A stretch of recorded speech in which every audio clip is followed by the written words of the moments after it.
From KQED Public Radio, good morning and welcome to Forum. I'm Thuy Vu, in today for Michael Krasny. When we think about personal debt, the first thing that usually comes to mind is mortgages. But there's another kind of debt crisis looming close behind, and that is student loans. A recent study by the Federal Reserve Bank of New York found student debt almost tripled between 2004 and 2012. That debt is now approaching $1 trillion. Meanwhile, interest rates on federal student loans are set to double this summer unless Congress steps in. This morning, we're talking with experts about options for dealing with these staggering debts. Our guests are East Bay Congressman George Miller, who's the senior Democrat of the House Education and Workforce Committee, Jason Delisle, director of the Federal Education Budget Project for the New America Foundation, and Nancy Coolidge, student financial support coordinator with the University of California's Office of the President. Welcome to you all. Good morning. Thank you.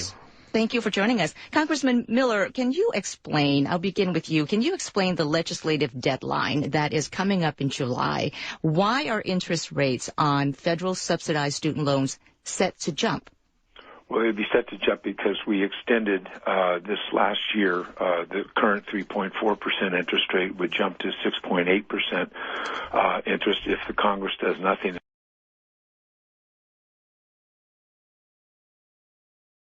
Sponsorship of the KQED live audio stream is provided by Santa Clara University School of Business, introducing a Master's in Entrepreneurship and a Master's in Finance. Applications are due May 15th. scu.edu/business. Perhaps making sustained growth, albeit not what we'd like, that this just isn't the time to jump the interest rates. And when we see the federal government loaning the largest banks in the world essentially free money, why would we put this increased interest rates on the back of people who are struggling to acquire new skills to gain an education so they can participate in this new cycle of growth? And do you think there is momentum right now among Congress and from the president to actually act and keep this from doubling? I would hope so. I think there will be. I think when they look at it, and I'm not saying that this should be a perpetual situation. I think it may be that people decide that we can do this another year, but we want to change the formula going forward. There's been a lot of discussion on our committee about a variable rate with the cap or without a cap, but to reduce that cost to the federal government, but not trap. At the other end of the spectrum, you don't want to trap students with high interest rates that make repayment even more difficult for them. So we're sort of sorting through. Jason, who's on the phone call today, and others testified in the committee 10 days ago about some options that we would have. And since you mentioned Jason Delisle, let's bring you in at this point. You did testify, and you put out a lengthy report about some options. What are some of the top options that you think could be put in place to help solve this crisis? Well, on the interest rate side, right now the rates are essentially set at nominal levels in law, so they're not really based on anything, which is why you have this sort of concern about, hey, interest rates have come down on other types of debt, why haven't they moved on student loans? And so you could essentially make the interest rate on student loans based on some sort of market index, but still set the rate below market so that people are getting low rates when rates are low. Of course, what happens when you do that is you have to charge them high rates when rates are high. That's one of the consequences of making the interest rates based on something. And, we're talking a lot about numbers and finances, but there's a true human cost to this, isn't there?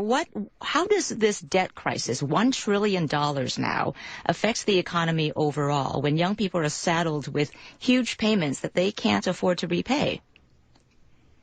Well, I think that's the concern of many of us in the Congress, that we not have a situation where student loans become a drag on the rest of the economy and cause students between the ages of 20 and 35, what have you, postpone a lot of other decisions they might ordinarily make in their life, to form a family, to have children, to buy a house, and that all gets very difficult with the student debt.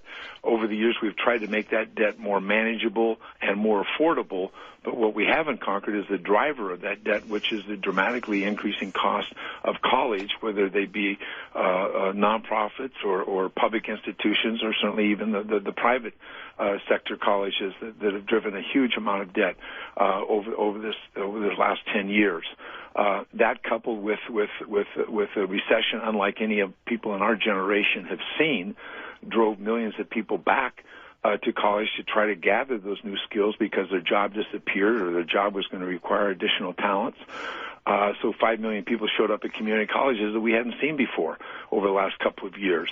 So there's a lot of stress in the system, and at the same time, certainly with the public institutions, the states have walked away from their obligations because of the recession, because of increased cost in healthcare costs that drive state budgets, and they offloaded a lot of this onto students and parents through forced borrowing to get that education. Now, Congressman Miller, you brought up an interesting point that private sector colleges have really driven up the debt. Jason, your perspective on that, why is that? Is that because they have higher default rates than other types of colleges and universities? I'm sorry, could you say the question again? Debt is going up where? Congressman Miller made an interesting point in that he said that the private sector colleges are really driving up the debt. And I'm wondering why that is. Is that because they have a higher default rate than other kinds of colleges and universities? Well, I mean, they don't have any subsidy on the tuition side, so people are borrowing more to pay at those schools because the price that they're setting is essentially the price, unlike a community college that's getting a subsidy from a state or local government, or a state university that's getting some sort of appropriation or per student tuition assistance amount. So the price you see at a for-profit college is essentially what they're charging. That's the full price, and you have to borrow to get it. Another thing that pushes up the borrowing amounts at for-profit colleges is that the federal government allows people who are independents, so they aren't dependent on their parents anymore, to borrow considerably more than people who are dependents. And so those people attending for-profit colleges tend to be people who are independents, and they can access a lot more in federal loan limits. So, for example, in your second or third year, you could borrow $12,000 as opposed to a dependent undergraduate who could only borrow $7,500.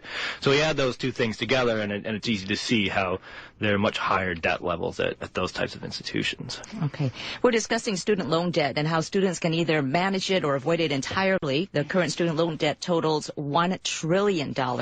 It's an extraordinary amount, and that may increase starting July 1st when the interest rate for subsidized student loans doubles or may double to nearly 7% unless Congress acts. We're joined by a panel of experts. George Miller is the U.S. Congressman representing the 11th District of California in the East Bay. He's also the senior Democrat of the House Education and Workforce Committee. Jason Delisle is the director of the Federal Education Budget Project at the New America Foundation. And also Nancy Coolidge is in the studio with us. She's a coordinator for federal and state programs on student financial support at the Office of the President, the University of California. If you'd like to join our conversation, call us at 866-733-6786. Again, it's 866-733-6786. You can also email your questions or comments to forum@kqed.org or post them on our website, kqed.org/forum. And in particular, if you have a debt that is saddling you right now, you quite don't know what to do about it, here's the time to get some advice. Give us a call. Nancy Coolidge, I want to bring you in at this point because the Federal Reserve Bank of New York study that I mentioned earlier, they had a really astounding finding that nearly 18% of borrowers now have student loan debts ranging from $25,000 to $50,000. That's an incredible amount. It is a lot of money.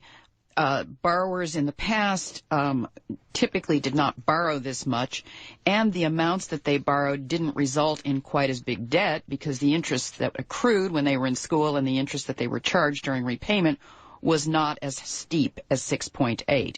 Before 2006, the interest rates, at least for a period, were indexed, as Jason was pointing out, to a known quantity in the commercial market, such as a treasury bill or LIBOR, or there was some indexing foundation.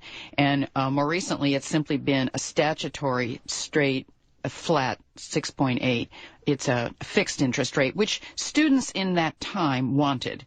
They chose a flat so they could predict with more certainty what they would be getting.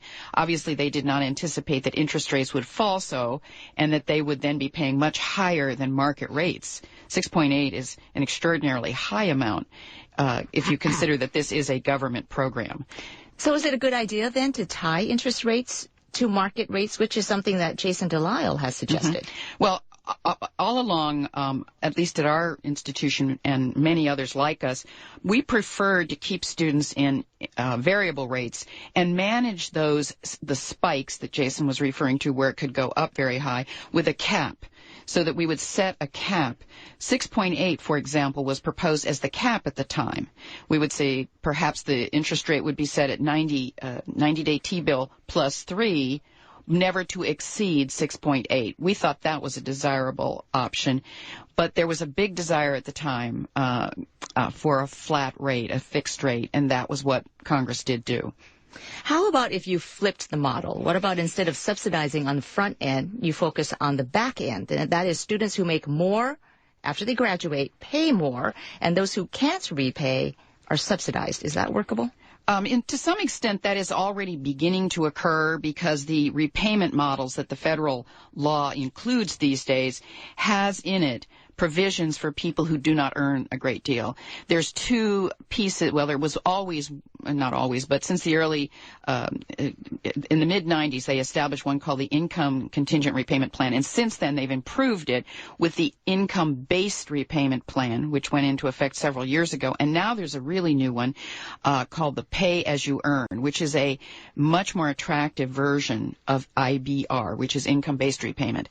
And so the federal government is beginning to subsidize borrowers on the back end, in addition to the small subsidy that goes to undergraduates only. This 3.4% that could jump up to 6.8 currently applies only to undergraduates who demonstrate financial need. It has not for 2 years applied to graduate students, professional degree students, or others who are not demonstrating financial need. So the rate has already gone to 6.8 for almost all these other borrowers. And Congressman Miller, I know that your committee has been looking into this issue because you don't want to just take it in a piecemeal way. You want a broader approach. How are you doing on that? Well, that's the discussions we're having, and I think we're making headway on it. I mean, we have to remember that the basis of this program, the social purpose here, is to provide access to young people to opportunities at higher education. And obviously that universe includes many people who do not have family wherewithal in terms of financing available to them to go to college. And so there are elements of risk here. And I think that, we have an opportunity to work out the financing and to make it affordable and to justifiably do that based upon the social contract here that this country is better off with a better educated population engaged in higher education. Does that mean everybody wins the job of their dream? No, it doesn't. But the fact of the matter is, we know that when you do complete your college degree, that your weekly earnings are going to be much higher than a person with a high school diploma, and that the borrowing, listen, for a community college, is about $3,000, and for a 4-year school, it runs about I think around $7,000, a little over $7,000 a year. What we also need is better information for the borrowers, how to be a smart borrower. It may be that in your first year of college, you don't get to move out of your house and go rent an apartment and borrow money for your cost of living and all that. Maybe you're going to have to commute. In California, we have an incredible network of community colleges and state colleges that are readily accessible to students. Not to every student, but that's there. People are going to have to be more strategic about their borrowing. They need better information. Many students are borrowing from the private sector unaware aware that this is not a government. This is not the student loan program of the federal government. We've gone through some pretty big scandals in these programs, both in the public sector and in the private sector. We tried to weed those out, but this is a very valuable program for future economic growth in this country, and to have the workforce that everybody claims that we're going to need and that we're not yet producing because of students not participating significantly enough in higher education and getting the benefits of that. So there's a lot of moving pieces here, and the Congress is just one part of it. We're the financing agency, but when you see students borrow money and go to school and then find out that the course that they took at the community college at Diablo Valley College doesn't transfer to San Jose State or to San Francisco State, and now they have to borrow more money to retake that course for a reason that nobody can really articulate to you why that course wasn't acceptable for transfer and for graduation. I mean, there's a lot of pieces here that have to be worked out to streamline this process of education so it serves the students and the families who are now borrowing money. When I went to school, we weren't borrowing money. But now families are, and that changes how everybody has to look at this. It changes the cost of college that people have been reluctant to look at, but must look at now. It changes the idea that the state can just continue to withdraw resources from their public institutions, and somehow parents and students borrowing that money can make up for that. Yeah, there's some assumptions that have been taking place here over the last 6 or 8 years that are very dangerous in terms of the cost of college. You mentioned that you didn't have to borrow when you went to college. I had to borrow, but my era was so different from today. I mean, I went to Cal through a combination of Pell Grants and work-study grants, and there's just no way, I don't think, that I could afford college today. I went to the University of California Law School at Davis for $95 a quarter. Okay? Wow. That's now a $50,000 journey. Yeah. I went to Cal, majored in rhetoric, and I came here as a refugee from Vietnam, so my family had no money, and I don't know that I could afford college at today's prices.